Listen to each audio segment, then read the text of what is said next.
So the United States of America decided to give the world, the global society, an individual who is its leader who never ceases to amaze the global community.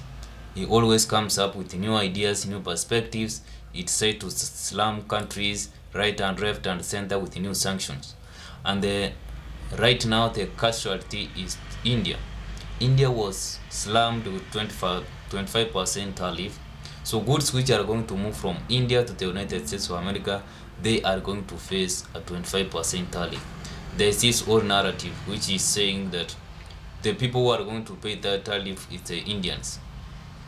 So that's an old narrative which needs to be deleted, which need to be ignored, because the individuals who are going to pay that tariff are the people of the United States of America. The way only which India is going probably to suffer is if the countries which are manufacturing goods in India, or companies which are manufacturing goods in India, they may decide to move their manufacturing or their processing services out of the country of India, and thus there will be repercussions like unemployment. There will be reduced employment opportunities for the people of India. But Indians are not going to pay in any way tariffs which are imposed on the Indian goods. The people who are going to pay that one, they are the people from the United States of America. And this may affect those individuals who have businesses in India.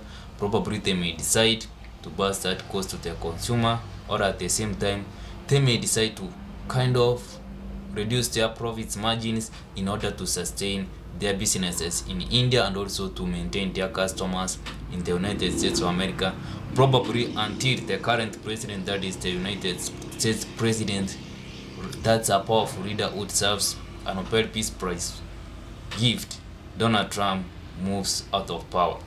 So the Indians are the latest casualties of Donald Trump sanctions, and Donald Trump was crystal clear. The economy of India is actually dead. They may decide to do business with whomever they want, whether it is China or Russia. But we need to understand, why did Donald Trump decide to sanction or to put more tariffs on the Indian part? It's because, as I have said before, Donald Trump wants to win a Nobel Peace Prize. This is an individual who has started a few wars, and also not only a few wars but a lot of wars, and also is overseeing a war which is actually a genocide going on or taking place right now, and he is supporting that genocide. The individuals in Gaza are going through a genocide, and Donald Trump is one of those individuals who is enabling that genocide to go on. But let's put aside Gaza. So why does Donald Trump decide to put sanctions on India? It's because India does a lot of business with Russia. They do a lot of business with Russia, and they are having a lot of oil from Russia. They are also doing a lot of business with Russia. We understand also Russia is currently in a war with Ukraine. Donald Trump had promised that once he is in power, he was going to enable the war in Ukraine to come to an end. But as he is been in power for the last 6 months, the war is continuing in Ukraine. Russians are gaining territory, and the Ukrainians are being hammered right, left, and center.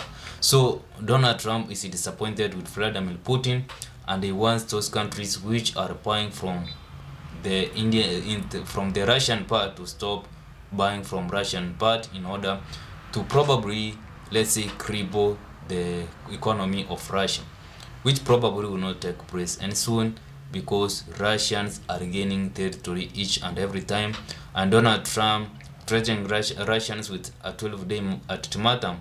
If they don't, they are going to face more sanctions. Doesn't seem to threaten Vladimir Putin. So that's why the government of Donald Trump, or Donald Trump as an individual, decided to slam the Indians with a 12% tariffs.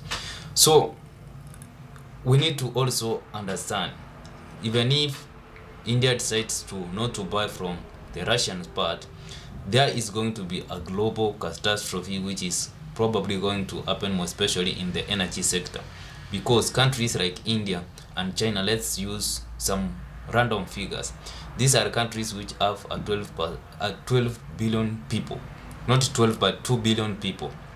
combined, and they purchase a lot of the oil from Russian part, and this ensures that the global stability continues and the oil prices are in a kind of a stable move.